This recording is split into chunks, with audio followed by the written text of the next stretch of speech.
Hi there. Hi, Terry. Great to see you again. Likewise. Let me give you some news. I plan to retire at the end of this year. I'm looking at cleaning out my house and actually came across a couple items.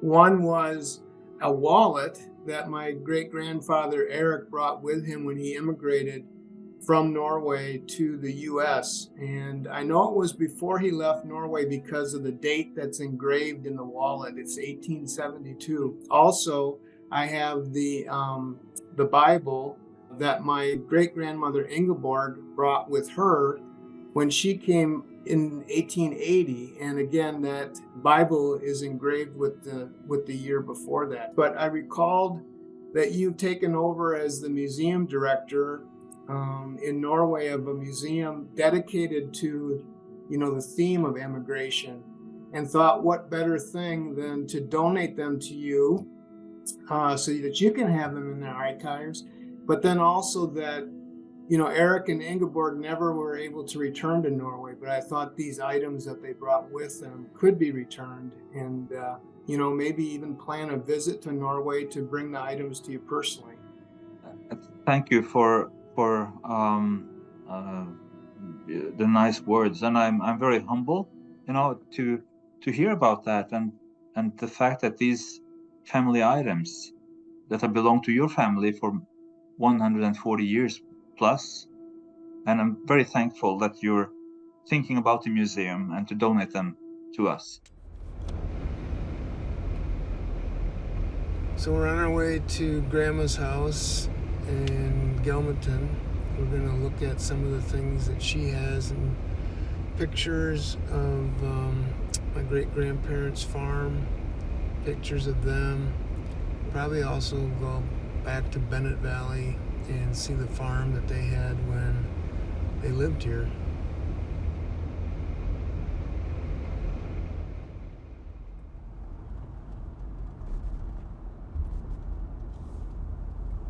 So Terry, I remember him saying when he first came here, like in 1990 or 1991, he'd never been to this area before, and he said he could see why the Norwegian immigrants would like this land because it was similar to Norway, only in miniature, is what he said.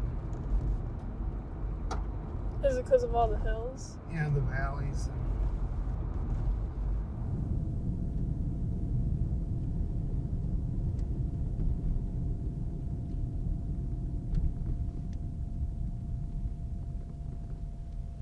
All right, so this is the Evunger Church where Eric and Ingeborg were members, and this actually was where I was baptized. And that, it says Evunger Mengen, that means congregation in Norwegian.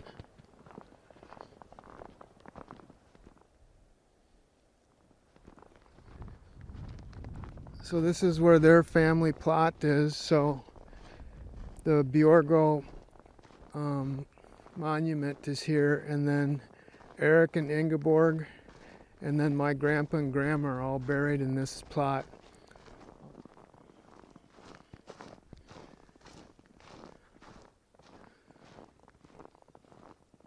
So this is Eric's headstone, the monument for the family.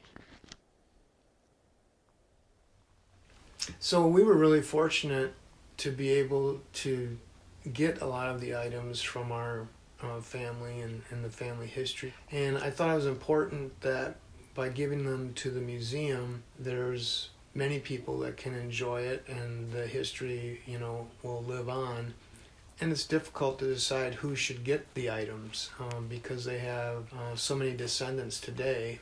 I just thought this would be the best way to preserve that history, make it available for others, and there'll be a connection there for, not just our past generations, but present and future generations of, knowing who their family was and where they came from.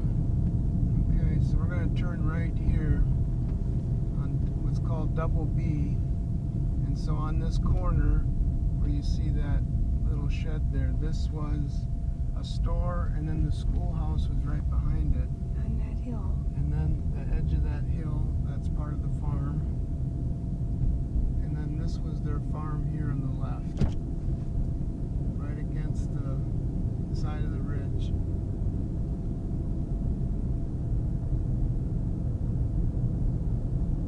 So if you can, want me to slow down and zoom in? Yeah, So that's the just old house. The barn is gone. But that's the house. the house looks pretty much the same. But it's too bad they tore down that red barn. That's still there. That's the original windmill. Is it? And you can see the house. Yes. Isn't that wonderful? Boy, that's they're windmill. buying You them. got the windmill? Mm-hmm.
The heirloom has been in your family since 1870s. Yeah, since he came. Yeah. So that's the one item.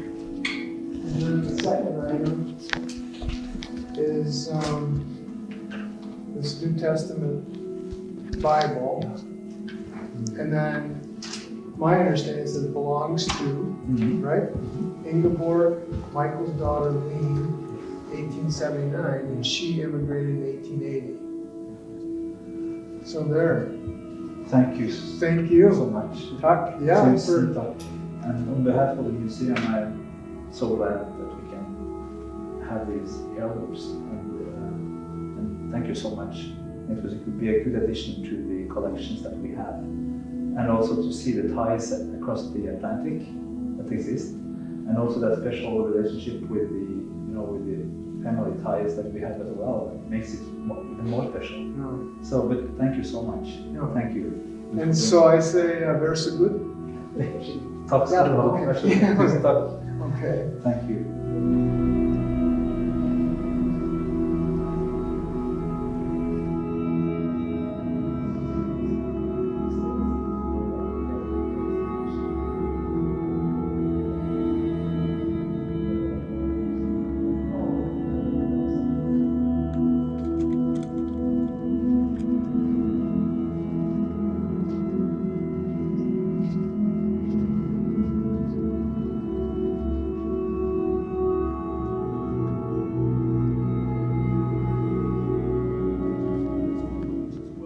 The most important thing that I've, got out of researching our family history and, knowing where we came from and history of the people, of our ancestors and where they lived and what they did, has been the connections with our living relatives and getting to know them better and enjoying them and the relationship that we've developed. One thing I said is, it was family first that got us connected, but it's the friendships that have developed, that have lasted, and I hope that will last into the future.